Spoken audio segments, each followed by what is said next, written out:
It started like any other quiet afternoon in the village of Elmswood.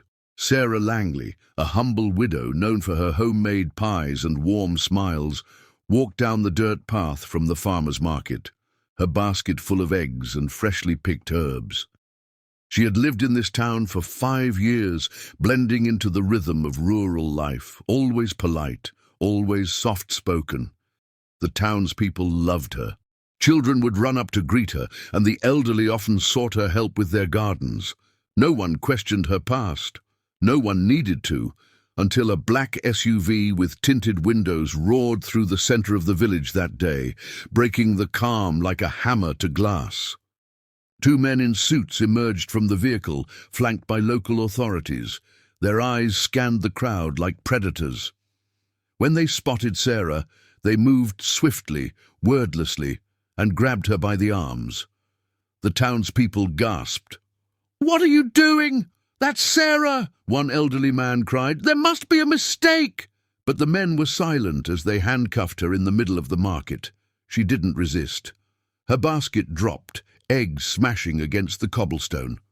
Inside the makeshift interrogation room set up in the village council hall, Sarah sat alone. Her hands were no longer cuffed, but her mind raced. She knew this moment would come, but she had hoped for more time. The door creaked open, and a woman in uniform walked in. Her badge read DIA, Special Division. "We have reason to believe you're not who you claim to be," the woman said sharply. Sarah remained still. "We need to verify something. Take off your shirt." Sarah's heart pounded. "No," she whispered, "you don't understand." But the woman was firm. "Do it, or we will do it for you. This isn't a request." Tears welled in Sarah's eyes. Her trembling hands moved to the buttons of her faded blouse. With each undone button, her breath grew more shallow. As the fabric slipped from her shoulders, the air went still. There it was, etched into her skin like a brand from another lifetime. A tattoo of a serpent coiled around a sword, wrapped in fire. The officer froze. The room grew cold. "That symbol," she breathed. "That's the insignia of the Phantom Unit." Another agent burst into the room. "It's her," he said, out of breath.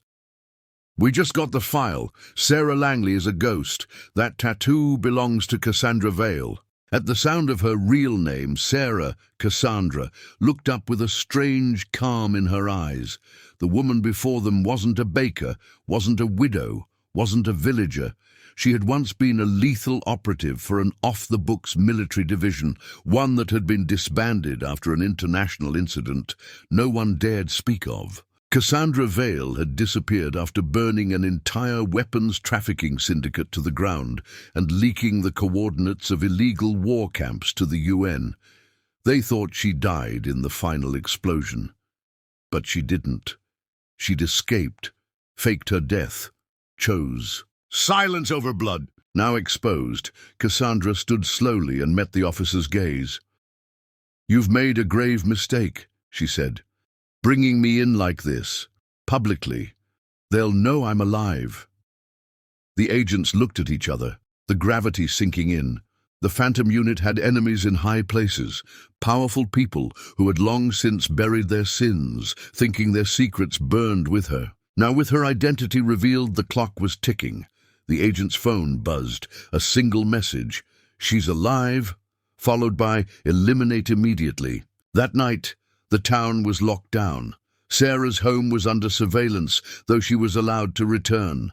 The townspeople watched from their windows, confused, frightened, betrayed. "She was one of us," they murmured. But Cassandra stood in her dark kitchen, staring at the wall where her late husband's photo once hung. He had died not knowing the truth, that their life together had been the only real thing she'd ever known. She had buried her weapons, burned her files, silenced the name Cassandra, but now she had to choose. Run again, or fight? A crack echoed outside, glass breaking. She moved silently to the door, peering through the curtain. A shadow darted past. Another followed. The first strike had begun. They had come for her. Not law enforcement, but mercenaries, the kind hired to clean up loose ends. Cassandra closed her eyes. The tattoo on her skin burned with memory, and in that quiet moment she whispered goodbye to Sarah Langley, because Cassandra Vale was back, and she was no longer hiding.